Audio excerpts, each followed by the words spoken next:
driving. Who comes and stops us in our tracks? Bravely we prove in our striving, trudging together each day.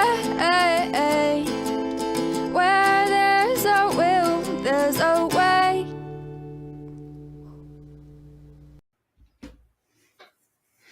Good afternoon. I ain't put any notice out about this, so I'm kind of busy. I've been mowing all day, so got a big backyard. So when I say I've been mowing all day, well, I haven't been up all day. So I've been mowing pretty much since I got up, but I haven't been up that long. So 9:30, 3 hours is not really that long. I'm acting like I've been laboring for 7-8 hours. Yeah, I haven't. So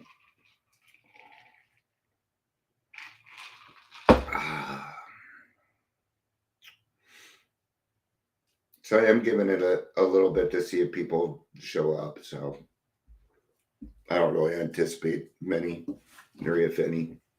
Well, my cat's here. So did you come to join us, Ronan?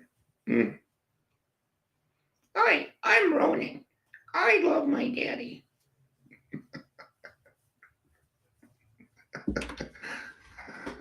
Oh, don't do that. You're going to change the page.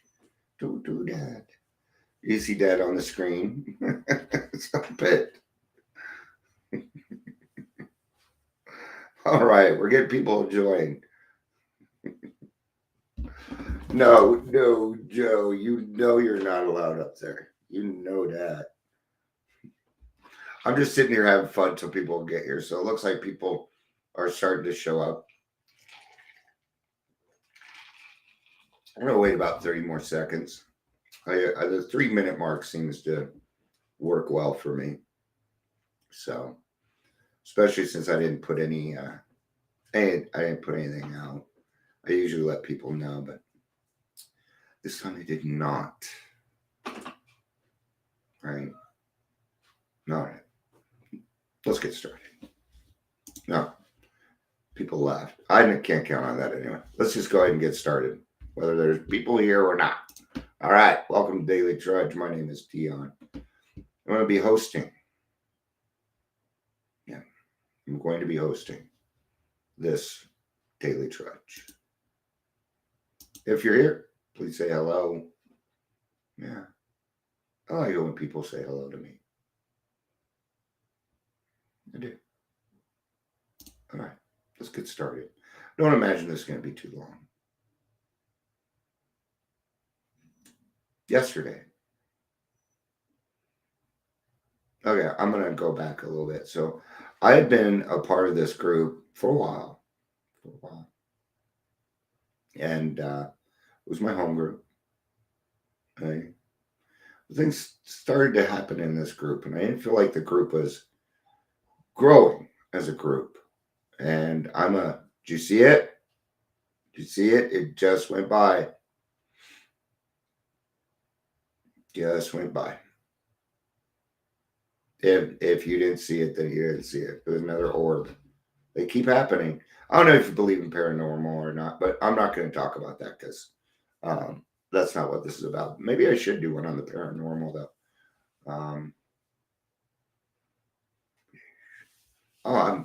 I'm very empathetic, so okay. Anyway, so I've been going to this group, right? And what I found while I was talking, people kept interrupting me. This was a Zoom meeting, and I got so tired. Here's the thing.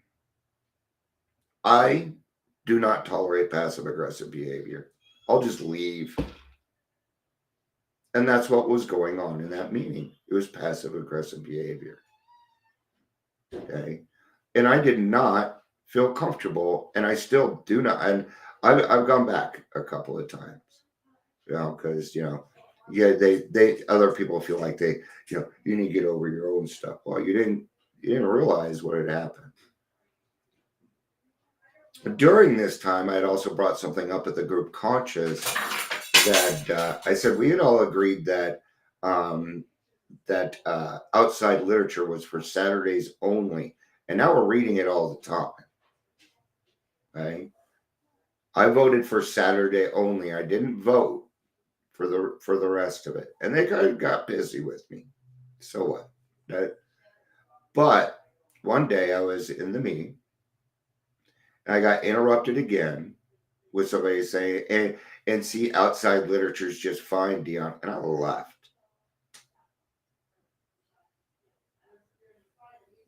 Yesterday, I go back. Well, I've been going there this week. It was about the fourth tradition.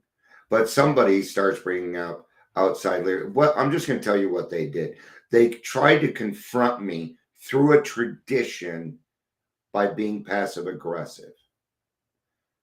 Is AA, or any a safe space? I'm going to tell you something. No.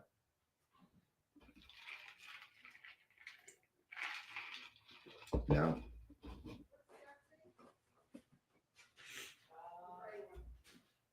How could it be?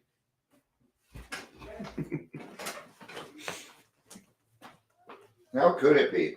I'm shutting my door. There's a lot of people here, so just shutting it so that you guys. Oh, there's nobody here. I laugh at that stuff. It's funny. But anyway, carry on. Um,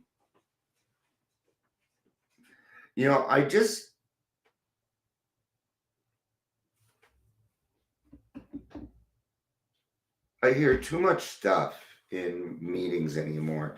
And even then, I've never really. Do I feel like I'm at home when I'm at AA? Yes, I do. But that doesn't mean I'm going to share my personal stuff. Mm-mm. That's right, Chris. People can be dangerous. Thank you for saying it. See, these are hard topics, people. That's why nobody really shows up to the world.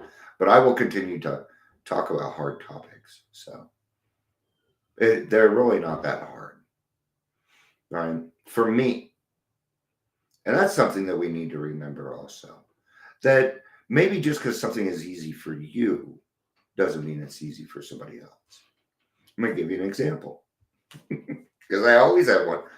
Well, these would be no good without examples, right? Yesterday, I was upstairs and they had a question for me that said, "Hey, Dion, when everybody comes over tomorrow, would you be willing to fire up the grill and make hamburgers?" And I said, "I don't really want to." And I did, right? And don't get me wrong, because these people are great. They are. It's an example. And what they told me was, well, it's just hamburgers. It's easy. And and what went through my mind was, well, that's easy for you. That doesn't necessarily mean it's easy for me, right? Well, you know what? That reminded me.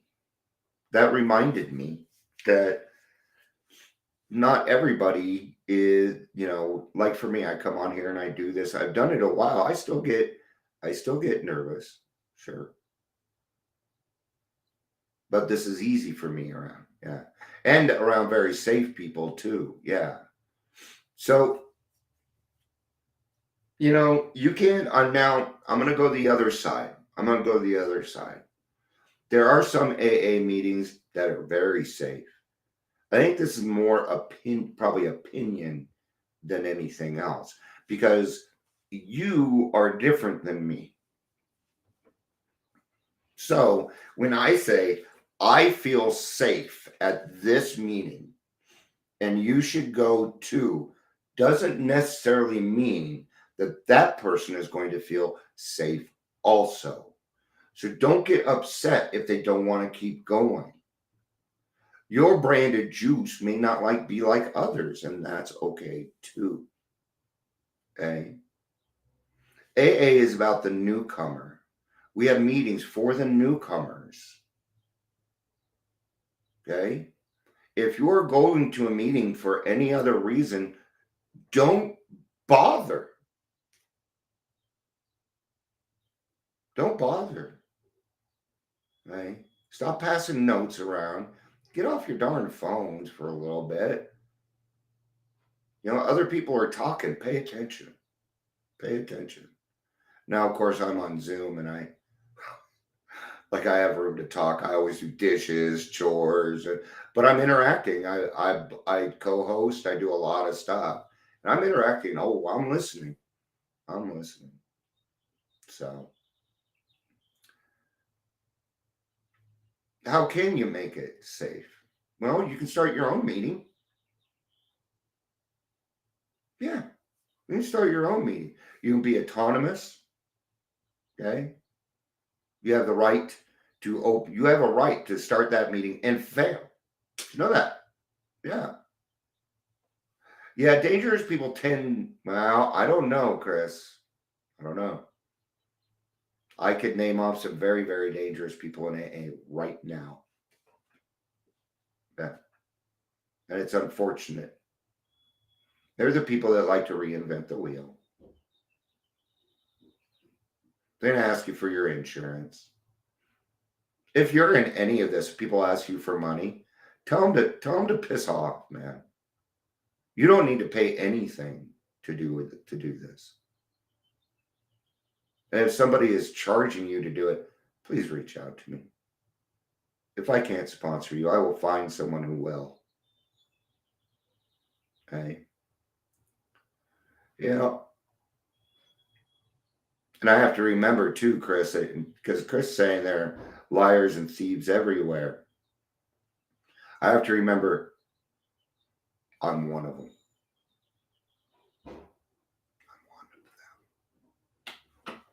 I'm one of them. I'm one of the liars. I'm one of the thieves. I used to be. Okay. So it's kind of a balance there, right? I mean, because we know that they're lying because we know that they're not capable of being honest. So what I do for a newcomer, this person that did this yesterday that's doing this with me helps run a sober living and other various things. Well, y'all know that I'm not huge on sober living. So there's more to that whole thing than just that, right? I do too. I agree because I try not to be one of them. I do not like giving misinformation in recovery because misinformation in recovery kills people. It will kill them. And I do this to help people help people. Am I saving lives? I don't know. Am I a part of it? Yeah, I am. But I really think it's God that saves lives, not me. Okay? I read something earlier that said you can't sell your soul because it belongs to God. It doesn't even belong to you. That makes sense to me. That makes sense.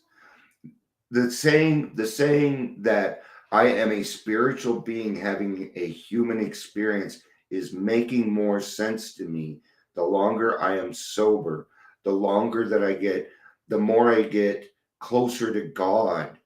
I feel it. I don't just see it. It becomes a part of you. Like right now, if I didn't utilize it, feel like I was missing an arm or an appendage. It would feel that way. And I'm just not willing to go back to the way that I was. Just actually, the thought of it gives me anxiety. I don't want, whenever I think of alcohol, I think of detox. And that's a good thing. That's a good thing. Did I have some good times while drinking? Sure, I did. I had some good times while I was sober too. That's not what it's about. It's not. I'm trying to make my way back into heaven, man. And I'm going. I'm going.